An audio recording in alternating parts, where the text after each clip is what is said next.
네, 안녕하세요, 재영님. 안녕하십니까. 네, 네. 어제의 그 여운을, 가라앉지 않은 여운을 함께 얘기를 해보려고 합니다. 좋습니다. 거기, 날씨는 어떠세요? 서울은 되게 이제 춥거든요, 많이. 여기는 날씨가 이제 이 추위가 확 왔다가 네. 살짝 조금 누그러진 상태예요. 음, 몇 도 정도 돼요? 한 5도 정도 됩니다. 엄청 네. 추운데요? 추워요, 추워. 서울도 그 정도 되는 것 같은데, 네. 오늘은 한 7, 8도 정도 되는 것 같습니다. 이제 추워지는 거 보니까 또 F1 시즌도 좀 마무리가 되어 가고 있는 것 같아요. 맞아요. 이제 두 번 남았습니다, 두 번. 맞습니다. 이제 카타르랑 아부다비 남았죠.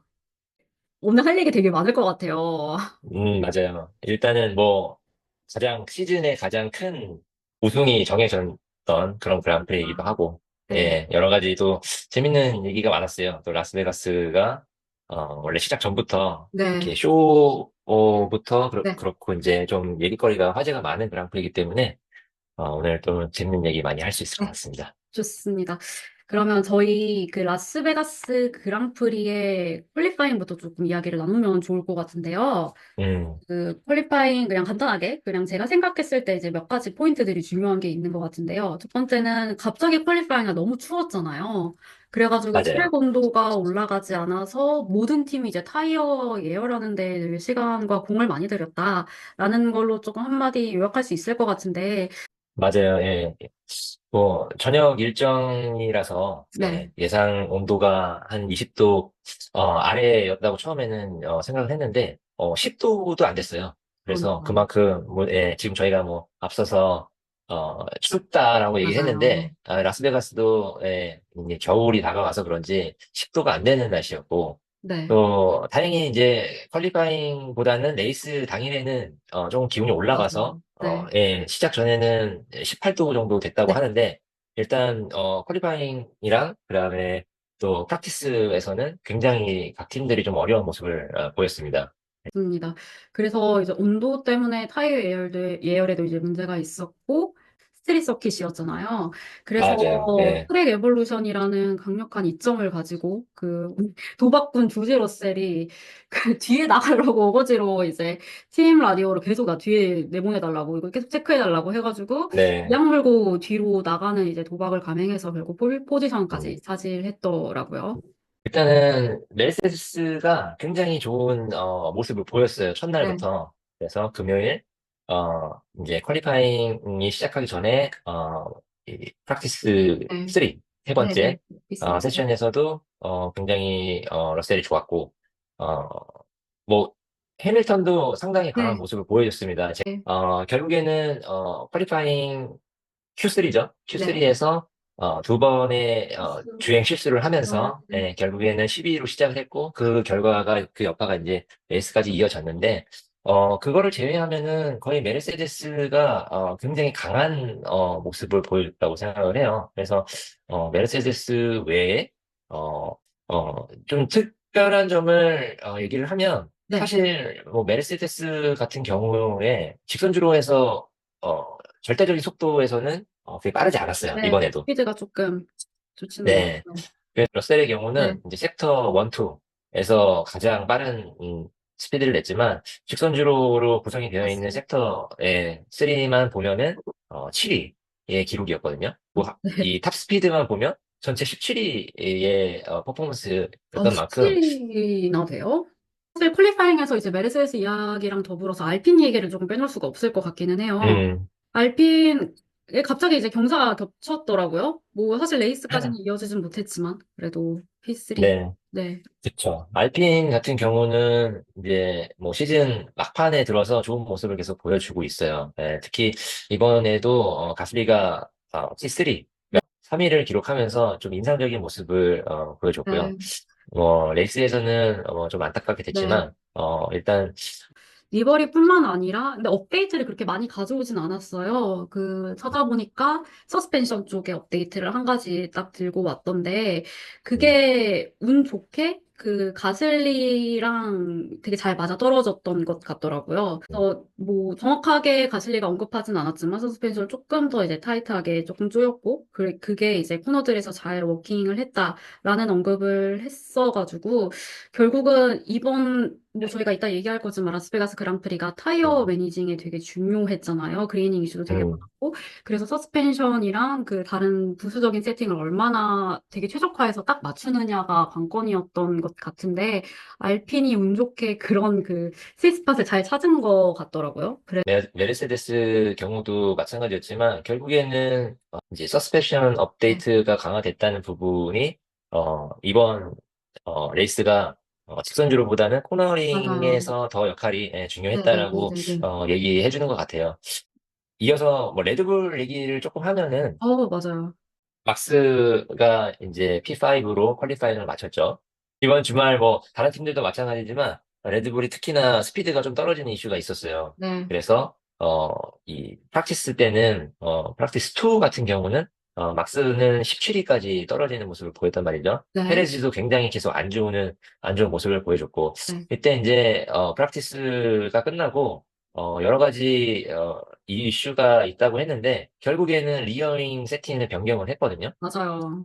예, 이런 부분을 조금 설명을 드리면 이제 몬차 그랑프리에서 과거 이제 사용했던 그 리어링 셋업이랑 똑같은 셋업을 갖고 왔다고 네, 해요, 맞아요. 라스베가스에. 네, 근데 이게 사실 라스베가스에서 예상한 대로 잘 이렇게 맞지 않았고 네, 그 대신에 이제 리어링 세팅을 최대한 이제 평평하게 가져가면서 이제 스피드를 좀 살리는 모습을 좀 볼 수 있었습니다. 퀄리파잉에서는 리어링 세팅을 이제 가장 플랫하게 가져가면서도 이제 건이 플랩이라는 그 부분을 제거를 했어요. 그래서 건이 플랩이 좀 설명을 드리면 네, 우리가 그 비행기를 타면 착륙할 때 그 날개 쪽에 이제 바람을 조금 막아주는 네, 그런 역할을 해서 다운포스를 좀 생성하는 부분. 그래서 그 부분을 제거를 하면서 이제 스피드를 내려고 노력을 했다. 네, 이렇게 이제 보시면 되고 그런 덕분인지 막스가 퀄리파잉에서는 P5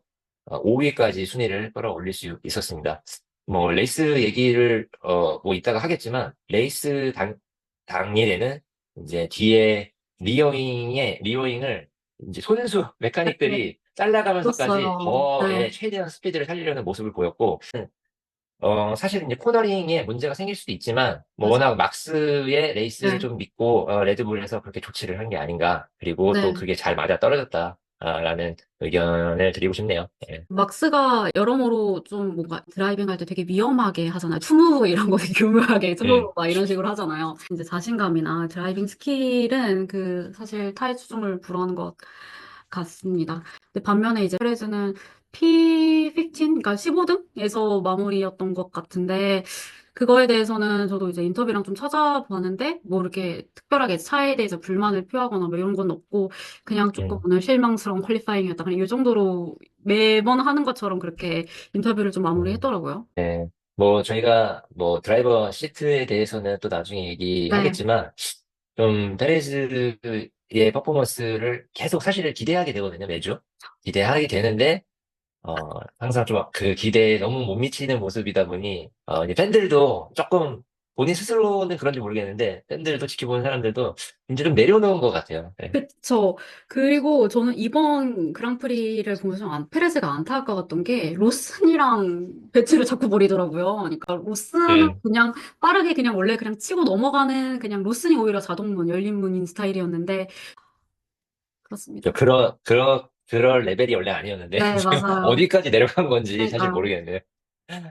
그, 퀄리파잉에서 기타, 뭐, 다른 팀들 좀 눈여겨보신 부분 있으세요? 음, 윌리엄스 안타까웠어요.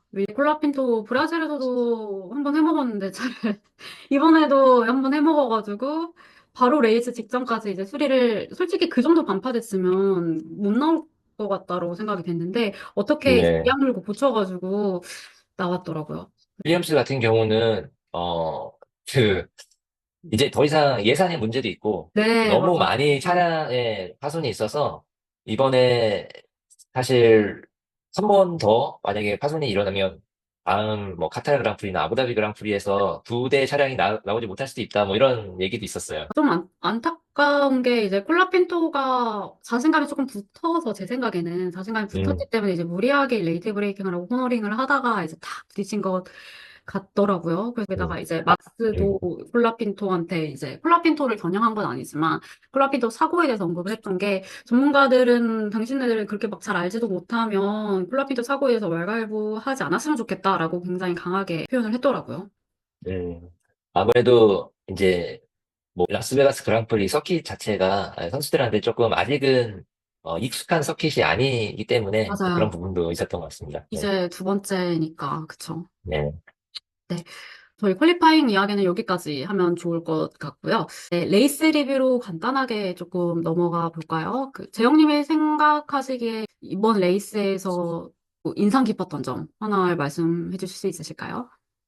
네, 일단은 메르세데스가 경기 레이스 자체도 운영을 굉장히 잘했고 맞아요. 어, 과거에 한창 잘 나갔을 때의 메르세데스 네, 모습을 다시 보는 것 네, 같았어요. 그리고 아주 오랜만에 원투를 기록하면서 그 추억이 되살아나더라고요. 물론 뭐 제가 메르세데스를 다른 팀보다 조금 더 좋아했던 경향이 있었는데 과거에 네, 네, 근데 그런 어떤 향수가 좀 올라오면서 굉장히 재밌었던 레이스였습니다. 근데 피아가 사실 그랑프리 앞두고 그 스키드블록도 규제를 변경을 했거든요. 네. 그러면서 어 이제 음, 레드불이 브라질 그랑프리 이후에 네, 피아에 좀 건의를 했더라고요. 그래서 타 팀들이 이 차량 차체 하단에 플랭크의 마모를 막기 네, 위해서 조금 더 그 추가적인 금속 재질의 블록을 네. 붙인다. 이게 조금 불법 음, 아니냐. 네, 예. 네. 그래서 이제 그런 꼼수를 지적을 했고 피아가 그에 이제 반응을 해서 조금 강화를 시켰습니다, 규제를. 그래서 그런 오, 부분 때문에, 맞네요. 네. 모든 팀이, 1mm 정도는, 그 차체를 높여서 제작을 네. 해야 되는 수고가 있었다고 해요.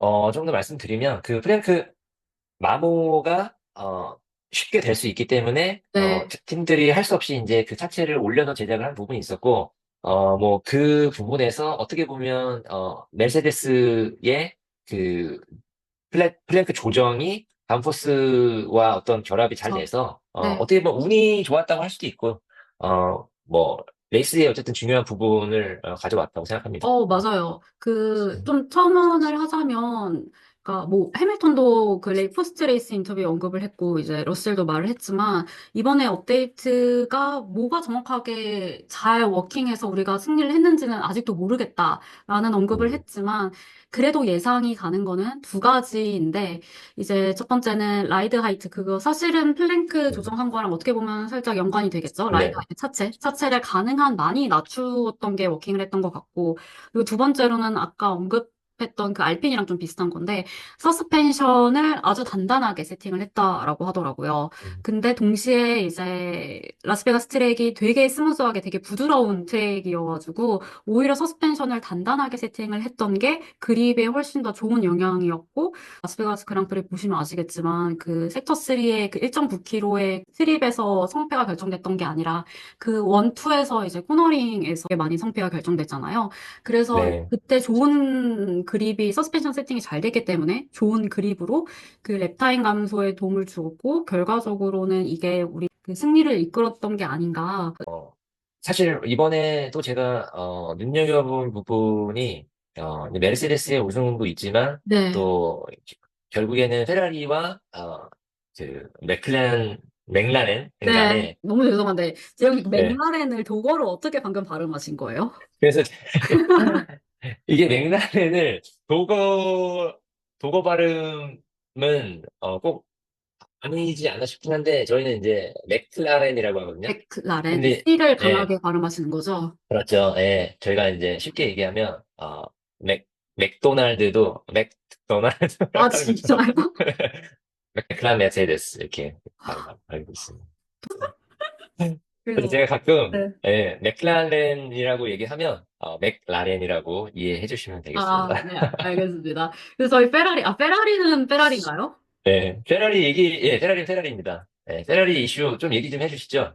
네. 페라리 난리 났죠. 사실 이제 탈탈탈탈 갈린 이제 집안이라고 막 얘기가 나오는데 저희 이거 녹화하기 전에 간단하게 말씀드렸지만 저는 뭐 엄청나게 막 이렇게까지 이슈가 될 거냐라는 거는 음, 좀 잘 모르겠거든요. 그러니까 그냥 결과적으로는 페라리 전략팀이 그냥 페라리 했다. 로 이제 요약을 할 수가 있는데 그냥 상황 설명을 조금 더 이제 처음 듣는 분들한테 좀 하자면 사인츠가 사실 한 27렙부터 계속 이거는 레이스에도 무전이 나왔지만 타이어 상태가 너무 안 좋다. 그레이닝 이슈가 너무 심하다. 그러니까 마모가 너무 심해가지고 제대로 이제 운전을 못 하겠다. 그래서 이번에 피트를 하고 싶다라고 했는데 사이언스 전략팀에서는 계속 스테이 아웃 계속 있으라고 했단 말이에요. 맞아요. 네, 그러는 사이에 이제 사이언스는 28렙에 결국 들어가긴 했는데 27렙에 결국은 바로 뒤에 있던 해밀턴이 먼저 들어간 거예요. 페라리가 언더컷 당했다. 이게 더 문제가 됐던 건데 어떻게 보면 샤를이 이제 31번째 랩에서 이제 피트인을 하려고 했었어요. 근데 피트인을 이제 했는데 피트인하고 나오면서 사인츠가 이제 르클레르를 딱 지나갔던 거죠. 근데 팀에선 팀 라디오로 웬만하면 지금 이 순위를 지켜줬으면 좋겠다. 추월하지 않고 그냥 포지션을 음, 그냥 놔뒀으면 좋겠다라고 했는데 음, 사인츠가 그걸 그냥 무시하고 그냥 먼저 간 음. 거죠. 그 그래가지고 얘기 나오자마자 지나갔죠. 네, 맞아요. 지나가니까 네. 거기서 이제 르클레르가 화가 나가지고 과격하게 F월드를 쓰면서 이야기를 네, 근데, 네, 저도 비슷한 생각이에요. 이번 문제는, 사실 선수들 간의 문제보다 어떤 전략팀의 문제가 가장 네, 컸고, 경기 이후에 이제 마스루가, 인터뷰를 했는데, 네, 일단은 맥라렌보다 더 많은 포인트를 가져갔다는 거에 대해서 굉장히 뭐 만족하는 부분은 있었지만, 네, 어, 뭐, PT인 경우는, 미스커뮤니케이션이다, 단순히. 이렇게 이야기를 했더라고요. 근데 제가 맞아요. 생각했을 때는, 사이언스가 우선, 27렙에서, 네, 말씀해주신 27렙에서 피트인을 못했던 부분. 네, 그 부분이 일단은 문제 발단이 됐고, 그렇죠. 그 전에 사이언스가 계속해서 이제 타이어 관리 못하겠다. 이제 나 빨리 들어가야 된다라는 네, 얘기를 두 번이나 맞아요. 했는데도, 27렙에 바로 피트를 들어가려고 할 때 아마 팀 라디오가 네, 나왔을 거예요. 예, 지금 들어오면 안 맞아요. 된다. 네, 그래서 그런 것 때문에 이제 들어가려다가 바로 맞아요. 다시 라인을, 서킷으로 네, 복귀했죠. 그래서 그런 부분 때문에 거의 4초에서 5초 정도 손실을 봤을 부분이고요. 예, 그렇다 보니 사인츠는 아마도 그 31렙에서 르클레르를 뭐 일부러 제치려고 했던 건 아닐 수도 있지만 네, 또 마음속에 내가 손해본 게 있기 때문에 다시 내 자리를 되찾고 싶다라는 그런 생각이, 그런 것들이 계속 이제 쌓이다 보니, 르클레르가 좀 과격한, 표현을 했던 것 같, 했지 않았을까 맞습니다. 싶습니다. 네.